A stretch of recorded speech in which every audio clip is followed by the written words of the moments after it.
अस्सलाम वालेकुम फ्रेंड्स, आप देख रहे हैं टैक्स दोस्ती वीडियोस। और अगर आप आईटी फ्रीलांसर हैं, रिमोट वर्कर हैं, टेक वर्कर हैं, पाकिस्तान में स्टार्टअप अपना चलाते हैं, तो टैक्स दोस्ती टीम के साथ आपको 1 घंटे का पेड सेशन करना चाहिए। उसकी वजह आज का बिजनेस रिकॉर्डर है।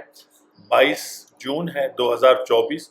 और आज बिजनेस रिकॉर्डर में एक बड़ा इंटरेस्टिंग आर्टिकल आया है कि अगर आईटी फ्रीलांसर्स जो हैं वो एज ए कंपनी या एओपी के तौर पे रजिस्टर्ड हो, तब तो उनको टैक्स एग्जेम्पशन या ये 1% वाला या 0.25% वाला टैक्स देना चाहिए, वरना उनसे फुल टैक्स लेना चाहिए। इसी तरह रिमोट वर्कर्स जिनका आईटी सेक्टर से कोई ताल्लुक नहीं है, लेकिन वो ऑनलाइन लाखों करोड़ों की कंसल्टिंग कर रहे हैं बाहर की कंपनीज को, उनको टैक्स करना चाहिए, उनको इस टैक्स एग्जेम्पशन